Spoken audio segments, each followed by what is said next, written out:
Welcome to my imaginationary love story world. ये story my baby का part 3 है। चलिए शुरू करते हैं।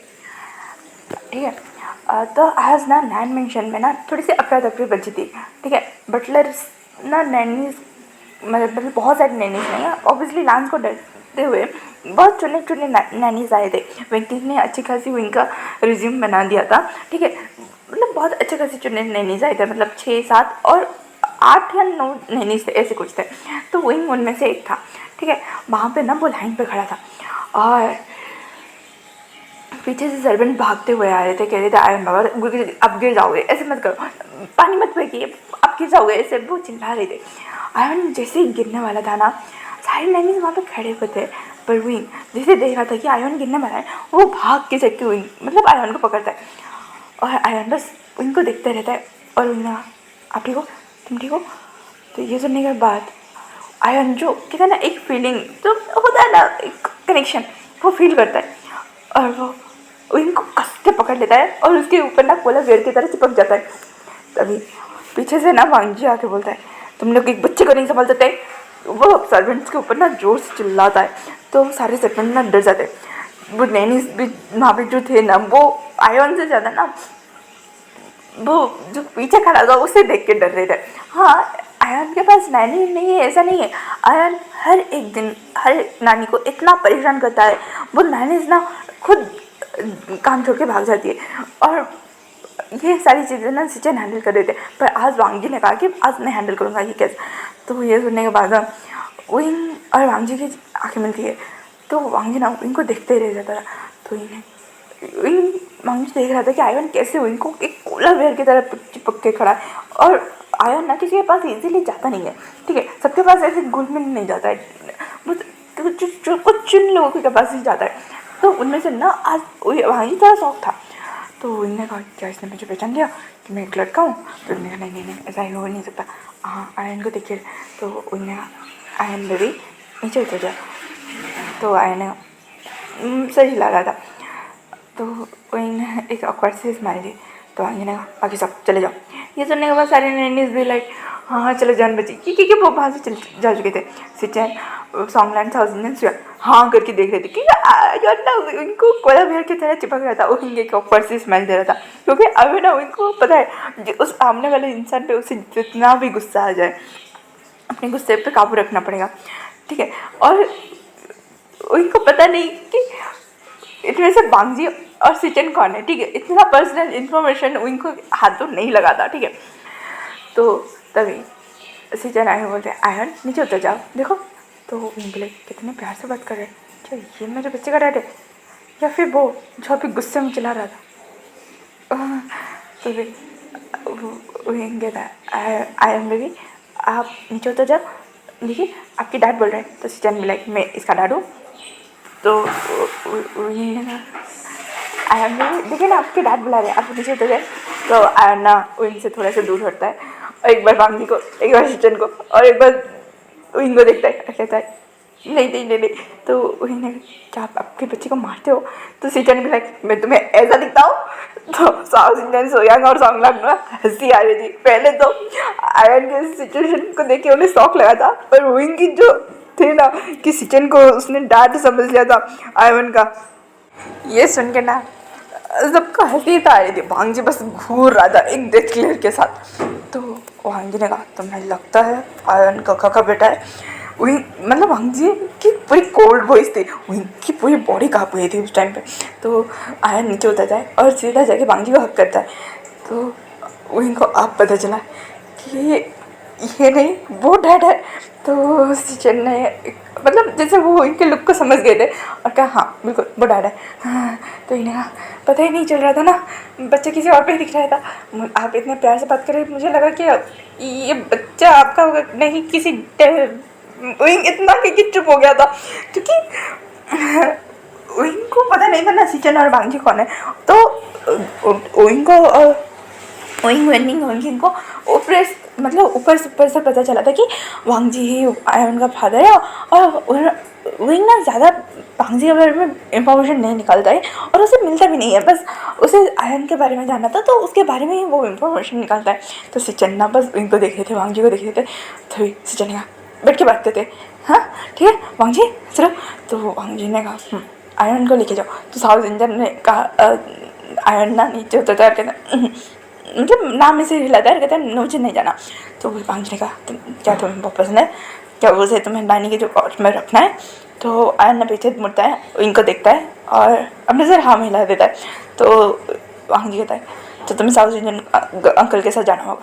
तो आयरन ना पीछे मुड़ता है, इनको कहता है नीचे जी खींचता है और बिठाता है और चिक पे किस करता है और बाई बोल के वहाँ पे साउथ इंडियन के साथ मतलब butler uncle south Indian butler uncle देते हैं और वो रेडी होने के लिए वहाँ से चला जाता है। साउथ इंडियन सुयांग सॉन्गलैंड वहाँ पे बैठे थे, मतलब विंग खड़ा था, विंग खुश था कि उसके बच्चे ने उसे किस किया, वो कहता है ना बहुत ज़्यादा खुश था। यहाँ पे वांग जी और सीजन बैठे थे और विंग जो स्माइल कर रहा था उसने कहा मैं उसने रिज्यूम में वहाँ पे रखा और कहा मैं नानी हूँ। तो हमने हमें पता है इसलिए तुम यहाँ पे हो। तो ये मुझे पहले ही समझना ही चाहिए था। तो इन्हें मुझे माफ़ कर दीजिए, मुझे गलत फैमिली हो चुकी थी। तो वांग जी ना कुछ नहीं कहता, वांग जी वहाँ पे बैठा था। तो सचिन कहते देखिए आपको 24 आवर्स आयरन के साथ रहना होगा। तो सोचते 24 आवर्स नहीं ऐसा नहीं हो सकता, मैं जीजू को कैसे टाइम ना दूँ।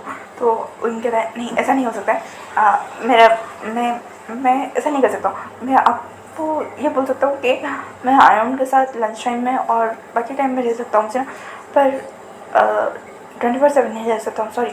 तो सचिन कहते क्यों आपको इतनी हाई पेड सैलरी दिया जाएगा पर क्यों नहीं। तो उनके क्योंकि मेरी एक बच्ची है। तो ये सुनने के बाद ना वांग जी और सचिन साउथ इंडियन सुयांग सॉन्गलैंड उनको देखते हैं। उनके घर मुझे जॉब की नीड्स थी इसलिए मैं यहाँ पे आया था। मुझे लगा था कि 9 to 5 का जॉब होगा इसलिए मैंने हाँ बोला था 24/7 के लिए। I am sorry. उनके घर ये मौका भी गया इनके पास रहने का, उन साइड हो चुका था। तो वांग जी ने कहा ठीक है तुम अपनी बच्ची को भी यहाँ पे लेके आ जाओ। तभी उन्होंने कहा क्या बिल्कुल नहीं, आपके पास बिल्कुल नहीं।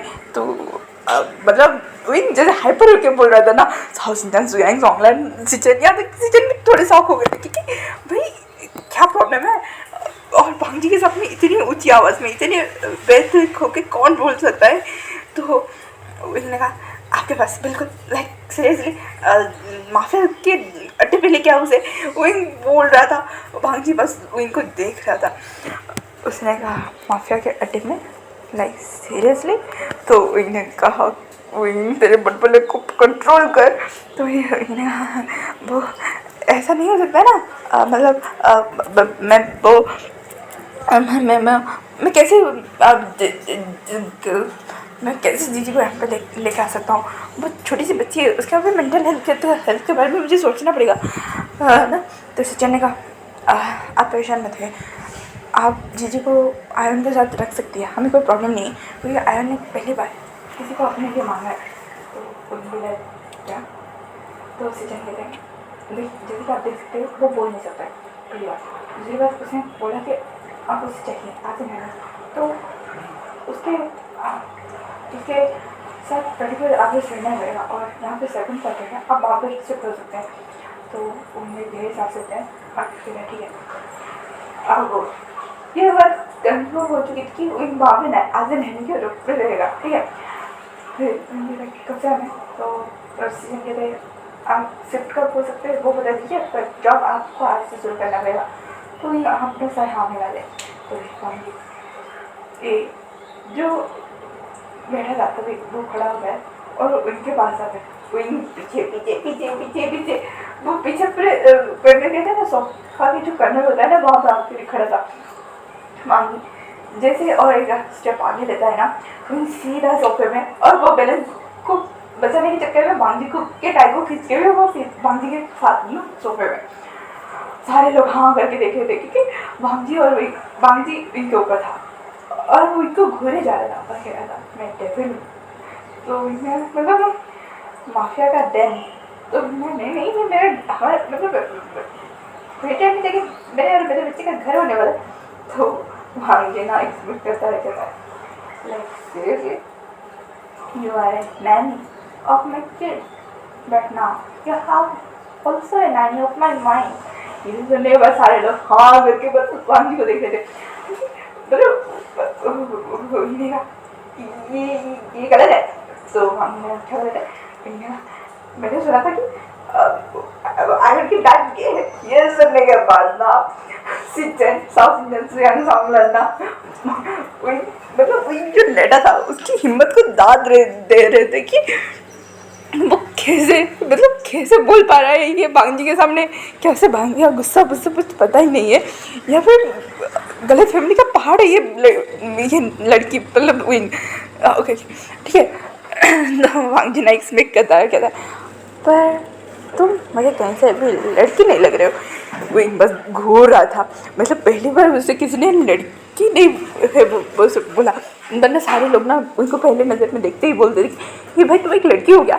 तो आपको कोई गलत फहमी हो रही है, मैं एक लड़की हूँ, लड़की नहीं, हाँ मैं एक लड़की हूँ, आपको शायद बहुत गलत फहमी है, वरना मेरा एक बच्चा कैसे होता। तो भांजी ना उठता है और कहता है कल से तुम मेरी चीज़ों का भी ध्यान रखोगी। ये कहने के बाद भांजी वहाँ से कोल्ड फेस के साथ चला गया था। विंग वहाँ पे बैठा था, कह रहा था ये था क्या, मैं उसकी चीज़ों का ध्यान रखूँगा। विंग बस इन चारों से पूछ रहा था। तो सिचन भी लाइक कंधे उचका के वहाँ से भांजी के पीछे सिचन आगे बोलता है वाह तुम्हारा तो मानना पड़ेगा। स्वयं भी बोलता है तुमने बहुत मतलब भांजी का इंट्रोडक्शन खींच लिया, पता है वो भांजी कौन है। तो होगा कोई उसके गगर के जैसा कोई किंग विंग नहीं है। तो ये सुनने के बाद ना ये दिन थोड़ा मुस्कुराते हैं और कहते तुम्हें लगता है कि जो वो खड़े थे वो किंग थे और ये उनके सब मतलब उनके नीचे काम कर रहे थे। तो उनने अपने सर हाँ में हिलाया। तो सॉन्ग ने अन्ना कहा मिस्टर आपका नाम, तो अब उन्हें अपना मतलब ये नाम तो नहीं बता सकते, विंग बोलने से थोड़ा सा कन्फ्यूजन होगा तो वो आइंग बोलता है। तो मिस आइंग जो गए हैं वो माफिया किंग है और जो खड़े थे वो उनके गगा थे लांस सिचर। विंग बस उसके पीछे ना वो इमेज चल रही थी कि वो कैसे भांजी की बातें कर रहा था, कैसे वो बोल रहा था, वो फ्लैशेस चल रहे थे। मेरी गर्दन, मैं मर गया, मेरे बच्ची इसका क्या होगा, ये क्या मैं अपने सोच रहा था। तभी सास ने कहा चिल करो वो तुम्हें मारेगा नहीं क्योंकि आयन ने तुम्हें अपने लिए मांगा है। तो ये सुनने के बाद उन्होंने कहा चलो आयन के बच्चे से बच गया।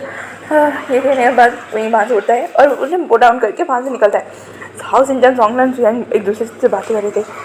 तुमने देखा वहाँ जी पहली बार किसी से अट्रैक्ट हो रहा। तो स्वयं ने कहा तुम्हें पता चल रहा था उसके फेस से, मुझे लग रहा है ये पक्का मरेगी।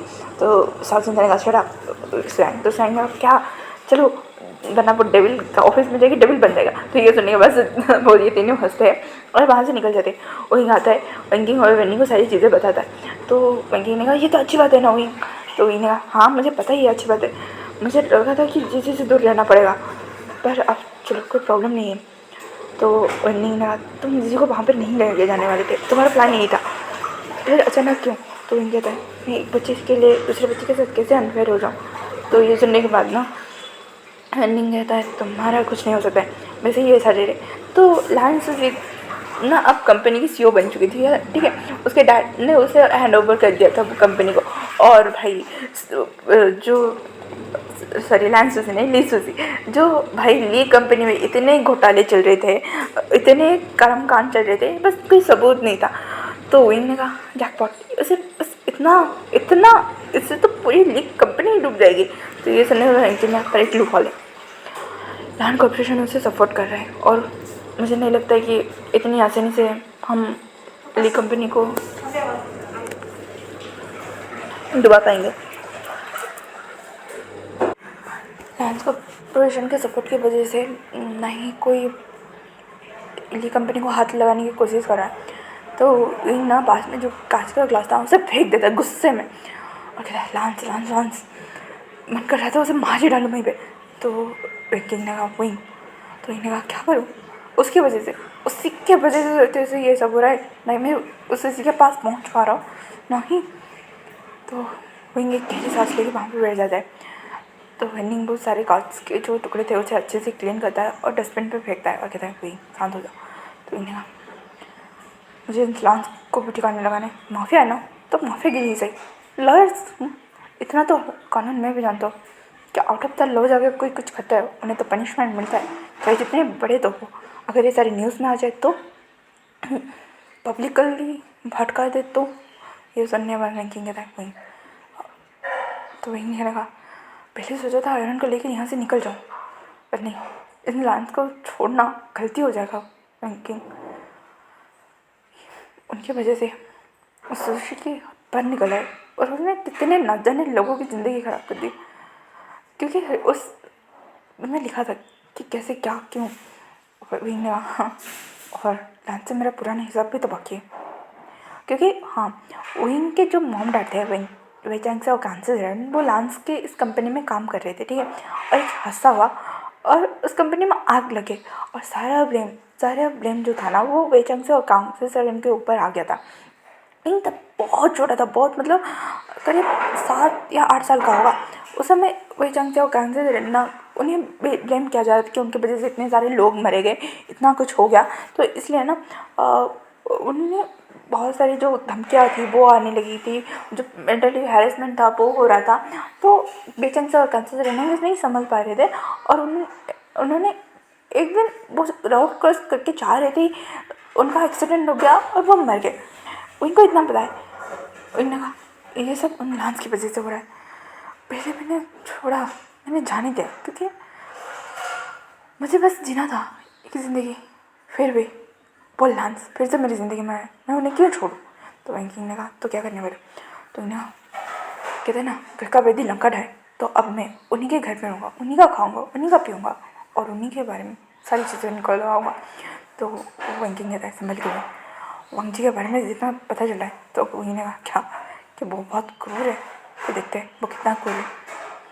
ये कहने के बाद विंग ने गहरी सांस लेता है। वहाँ पे जीजी उठ चुकी थी, मतलब उसे खा के पिला के सुला दिया गया था ऑब्वियसली फ्लाइट की वजह से। वो आके बोलती है क्या हुआ मम्मा। तो ये सुने वो विंग कहते हैं हम तुम्हारे भाई के साथ रहने वाले हैं, पर जीजी प्रॉमिस करो तुम्हारे उस डैड के सामने नहीं आओगे, या फिर तुम्हारी किसी भी अंकल के सामने नहीं आओगे। तो जीजी ना अपना सर हाँ में हिलाती है और कहते क्या बैंकिंग और रनिंग अंकल। तो विंग के उन्हें कुछ नहीं बताने, बस तुम्हें ये बताना है कि मतलब तुम्हारे डैड का मेरे साथ डिवोर्स हो चुका है और मैं सिंगल मदर हूँ। तो जीजी ने कहा ठीक है। यह कहने के बाद जीजी ने किसी को बहुत मैसेज, मतलब एक टाइपिंग सा मैसेज भेजा कि तुम्हारा काम हो चुका है। तो वहाँ से मैसेज आते हैं और तुम्हारे भी। अब ये कौन था क्या थे कुछ नहीं पता, बस ऐसा था कि बातें वगैरह हो रही थी। तो अब ना वही ना जीजी को लेके ना सर्वेंट क्वार्टर में शिफ्ट हो चुका था और वो आयन के पास आता है। आयन अब स्कूल से वापस आता है और आयन जैसे ही विंग को देखता है ना वो जाके विंग को हक कर लेता है और कहता है मतलब कहता है आप यहाँ पे हो, मतलब आप मेरी नानी हो। तो विंग अपना सर हाँ में हिलाता है, मतलब वो टोटली अपना सर हाँ में हिलाता है। तो आयन ने कहा ओह क्या आप मेरे साथ बातें करोगे। तो विंग ने हाँ मैं आयन बेबी के साथ सारी बहुत ढेर सारी बातें करूँगा।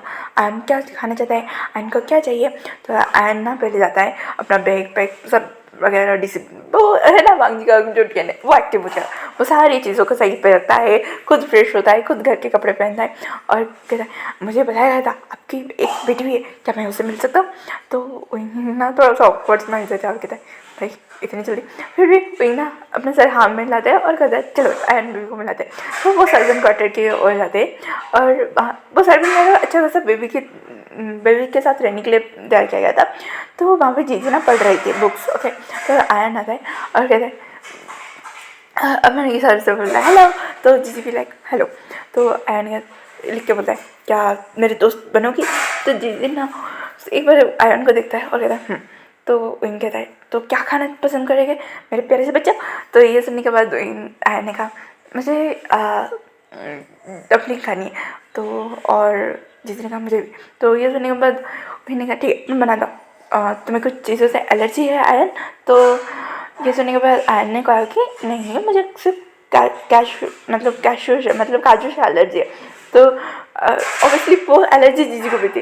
तो एक बार इन दोनों को देखती है, स्माइल करता है और फिर वो जाके डम्पलिंग बनाने लगता है। तो जीजी बोलती है इतना ज़्यादा ओवर एक्टिंग करने की क्या ज़रूरत है। तो आयरन आईपैड में लिखता है तुम्हें इतने दिन क्यों लग गए। तो जीजी ने कहा इतने दिन लाइक सीरियसली मुझे नाटक करना पड़ा मेरी बीमारी का यहाँ पे आने के लिए। तो आयन ने कहा मॉम डैड को कैसे मिला है? तो जीजी ने कहा मॉम तो डैड के ऊपर गुस्सा आ गया बैठी है और मुझे देखना भी है कि डैड मॉम के लिए सही भी है नहीं। तभी आयन लिखता है मेरे डैड के नंबर की घोचू बहुत मॉम के लिए बिल्कुल सही नहीं, हो सके तो मुझे तुम्हारे साथ लेके चले जाओ। तो जीजी ना बस आयन को घूर रही थी। तो आयन ने कहा व्हाट? तो जीजी ने कहा भाई मैं भी सोच रहा हूँ कि मॉम भी वही सोच रही है कि तुम्हें लेके यहाँ से चली जाए, मतलब वो खुद के बेबी को चुराने के बारे में सोच रही है। तो आयन ने कहा क्या सच में? भाई ये बड़ा थ्रिलिंग होगा। तो जीजी लाइक शट अप आयन कि हाँ ये दो बच्चे जो है वो जानते हैं कि वो दोनों भाई बहन है, मतलब एक दूसरे के भाई बहन है, सिबलिंग है, उन्हें पता है। और आयन और जीजी को पता है कि उसकी मॉम विंग है और उसके डैड बांगजी है और वो जो ली सीसी है वो एक्स्ट्रा ऑर्डिनरी कैरेक्टर है यहाँ पे, ठीक है। आयन को ना ये बात ना करीब 4 साल की उम्र में पता चल जाता है कि ये दो बच्चे ना एक्स्ट्रा ऑर्डिनरी लेवल के इंटेलिजेंट है, ठीक है। उनका अलग से ही एक अलग सा कंपनी चल रहा है और मतलब कह सकते हैं ना ये बच्चे एक्स्ट्रा सुपर स्मार्ट ब्रिलियंट है, ठीक है। मतलब इनके आईक्यू को कोई मैच नहीं कर सकता, इतने सुपर है। तो जिसने मेरी मॉम तुम्हारे डैड को उड़ाने के बारे में सोचे। तो आयन ने कहा उड़ा लेना चाहिए, मुझे कोई फ़र्क नहीं पड़ता। जिसने कहा मैं तुम्हारा डैड है आयन। तो आयन ने कहा हाँ तो जिसने कहा इतने सालों तक तुमने मतलब तुम्हें उसने ही तो उन्होंने तो बड़ा किया। तो आयन ने कहा मैं डैड से प्यार करता हूँ, पर जब वो उस चुड़ैल की बातें मानते ना मुझे बहुत गुस्सा आता है। उस समय लगता है कि सच में मैं डैड को मार ही डालूँ। तो बस जीजी एक बार सोचते हैं हाँ ये इस बात पे ना उसके डैड पे पॉइंट बनता है। तो जीजी कहती है देखते हैं ये मॉम डैड का फैसला होगा हमारा नहीं। तो आयन ने कहा मॉम का तो फैसला मुझे लेके जाने का है, मैं काम करता हूँ, मैं बोल देता हूँ मुझे सारी। तो जीजी ना डेथ क्लेयर देती है। तो आयन भी चुप हो जाता है और कुछ नहीं। तो ना देखो मैं डम्पलिंग बना के लेके आ गया, ये लो खाओ। तो आयन और जीजी ना खाना खा मतलब डम्पलिंग को एंजॉय करते हैं। आयन लेके बोला क्या मैं आपको मॉम बुला सकता हूँ? ये सुनने के बाद इन्होंने कहा क्या तुम पर क्यों? तो आयन ने कहा आप बहुत मॉम जैसे मतलब जीजी मेरी दोस्त हुई ना, आप जीजी मॉम हुए ना तो मैं जीजी की मॉम को मॉम बोला। तो ये सुनने के बाद आयन एक इमोशनल हो जाता, मतलब आयन जब बोलता है ना विंग इमोशनल हो जाता है और विंग अपना सर हाँ मिला जाए। तो आज का पार्ट यहीं पर खत्म होता है, फिर मिलेंगे कल के पार्ट में। Thank you for watching, comment करो, लाइक करो, शेयर करो and enjoy the story guys. Thanks for watching. Bye bye cuties and sweeties.